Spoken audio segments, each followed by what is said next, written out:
পারমাণবিক শক্তিধর দেশ পাকিস্তানের ক্ষেপণাস্ত্র কর্মসূচির উপর নিষেধাজ্ঞা আরোপ করেছে যুক্তরাষ্ট্র। এই নিষেধাজ্ঞার কারণে ক্ষেপণাস্ত্র কর্মসূচি চালিয়ে যেতে কিছুটা বেগ পেতে হতে পারে পাকিস্তানকে। অন্যদিকে এই সিদ্ধান্তকে পক্ষপাতদুষ্ট বলে অভিহিত করেছে পাকিস্তান। কিন্তু হঠাৎ কেন মার্কিন প্রশাসনের এমন সিদ্ধান্ত? বিস্তারিত ইমতিয়াজ আলমের রিপোর্টে। পাকিস্তানের ক্ষেপণাস্ত্র কর্মসূচির উপর আরও নিষেধাজ্ঞা আরোপ করেছে যুক্তরাষ্ট্র। স্থানীয় সময় 18 ডিসেম্বর বুধবার এই ঘোষণা দেয় দেশটি। তবে মার্কিন এই নিষেধাজ্ঞাকে দুর্ভাগ্যজনক এবং পক্ষপাতদুষ্ট বলে অভিহিত করেছে দক্ষিণ এশিয়ার পরমাণু অস্ত্রধারী দেশ পাকিস্তান। 19 ডিসেম্বর বৃহস্পতিবার এক প্রতিবেদনে এই তথ্য জানিয়েছে বার্তা সংস্থা রয়টার্স। রয়টার্সের প্রতিবেদনে বলা হয়েছে, ওয়াশিংটন পারমাণবিক অস্ত্রে সজ্জিত পাকিস্তানের দূরপাল্লার ব্যালিস্টিক ক্ষেপণাস্ত্র কর্মসূচির সাথে সম্পর্কিত নতুন নিষেধাজ্ঞা আরোপ করছে। নতুন এই নিষেধাজ্ঞার মধ্যে পাকিস্তানের রাষ্ট্রীয় মালিকানাধীন প্রতিরক্ষা সংস্থাও রয়েছে। মূলত তারাই দেশটির এই ক্ষেপণাস্ত্র কর্মসূচির তত্ত্বাবধান করে থাকে। নির্মাণ কাজে আমি বেছে নেই CSRM TNT-500W Committed for Better Still। মার্কিন স্টেট ডিপার্টমেন্টের মুখপাত্র ম্যাথিউ মিলার এক বিবৃতিতে বলেছেন, নির্বাহী আদেশের মাধ্যমে পাকিস্তানের ন্যাশনাল ডেভেলপমেন্ট কমপ্লেক্স এবং 3টি সংস্থার উপর এই নিষেধাজ্ঞা আরোপ করা হয়েছে।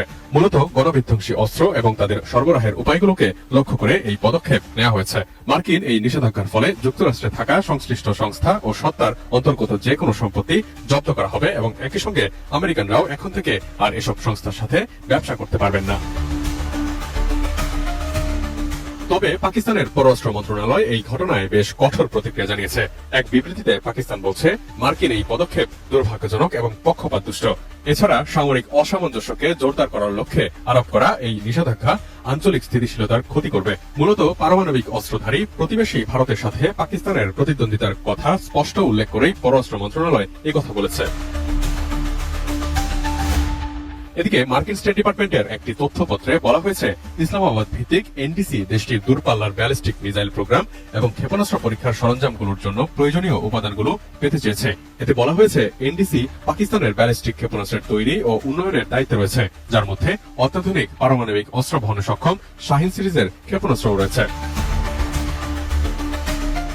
রয়টার্স বলছে, পাকিস্তান 1998 সালে প্রথমবারের মতো পারমাণবিক অস্ত্রের পরীক্ষা চালিয়েছিল, আর এর মাধ্যমেই সারা বিশ্বের মধ্যে পারমাণবিক অস্ত্রধারী সপ্তম দেশ হয়ে ওঠে পাকিস্তান। পাকিস্তানের অস্ত্রাগারে আনুমানিক 170টি ওয়ারহেড রয়েছে বলে জানা যায়। তথ্যপত্রে আরো বলা হয়েছে, নিষেধাজ্ঞার সাথে আরোপিত অন্যান্য সংস্থাগুলো হল affiliates international, Akhtar and sons private limited এবং রকসাইড এন্টারপ্রাইজ, যা করাচিতে অবস্থিত।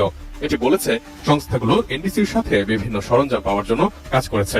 ম্যাথিউ মিলার এ ব্যাপারে বলেছেন, উদ্বেগের বিস্তার এবং সংশ্লিষ্ট ক্রয় কার্যক্রমের বিরুদ্ধে কাজ চালিয়ে যাবে যুক্তরাষ্ট্র। Imtiaz Alam, desk report, ATN news.